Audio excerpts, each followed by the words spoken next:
A deadly attack this week in Melbourne, Australia, in which a man ploughed an SUV into a crowd of Christmas shoppers comes from the same playbook used by terrorists in recent years around the globe. Many new vehicles rolling off car lots in the United States are equipped with technology that causes them to automatically stop if someone walks in their path. As more and more terrorists use vehicles to plough into crowds, the question has arisen in the auto industry: can advances in technology thwart future attacks? And are there other ways to prevent the ubiquitous automobile from being used as a weapon? What technological solutions exist? Autonomous emergency braking systems automatically stop vehicles before a collision if a driver doesn't react, though it's not foolproof.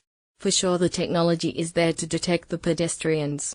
The technology is there to automatically brake the vehicles. Jeremy McLean, Director of Technology in North America for Continental Automotive Systems, said earlier this year. Most systems now, including Continental's, let the driver overrule the vehicle's computer, largely because the systems have only a few camera or radar sensors and may pick up false signals. Some systems will automatically stop a vehicle if the driver doesn't, while others will slow it to mitigate crash damage. Already some are sophisticated enough to detect people who are walking.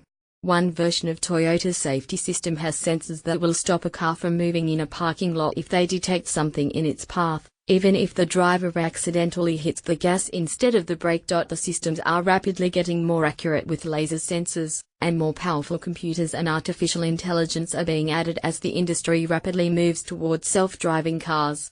McLean said the cars could, in a relatively short time, be tasked with stopping drivers who have evil intent. You'd have to consider all the circumstances, but you could definitely do it, he said. Continental has had early discussions with automakers about using the systems to stop terrorists, he said. But such a use is far into the future, and many automakers haven't considered it yet. What does the future hold? Even when the technology is ready, it'll take years for roughly 250 million older vehicles now on the road to be replaced with those equipped with the new technology. Only 19% of 2017 models have the technology as a standard feature, although 4 of 20 automakers say it's now standard on more than half their models, according to the National Highway Traffic Safety Administration. 20 companies have agreed to equip almost all of their vehicles with the feature by September 1, 2022. Toyota, which expects to have autonomous braking on all vehicles but a few in the US by the end of this year, said it hasn't discussed preventing terrorism yet. But a spokesman said the company always wants to stay ahead on safety. The Alliance of Automobile Manufacturers, which represents a dozen major car manufacturers including General Motors, Ford, and Toyota, said earlier this year the industry will consider anti-terrorist measures but would have to carefully review all the ramifications to ensure that there aren't some unintended trade-offs to road safety. What security experts say: the short answer is there's no foolproof way to prevent these attacks. Cars are easy to obtain, easy to use, and their safety systems can be overridden. Changes have been made to improve security around buildings or landmarks viewed as potential targets, embassies, for example, but those same steps aren't always practical for roadways and sidewalks. It's not only an expensive proposition but virtually impossible to make every place where a pedestrian might be safe.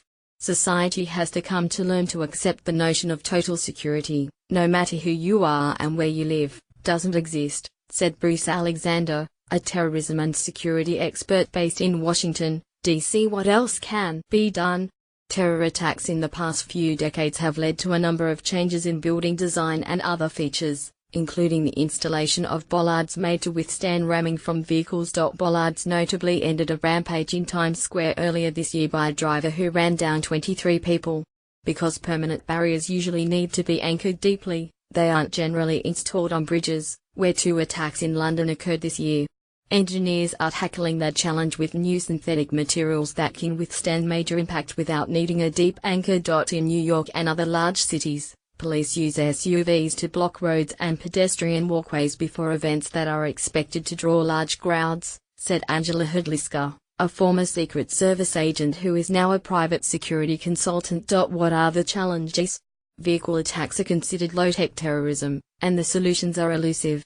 According to Colin P. Clark and Louis Claravas, who told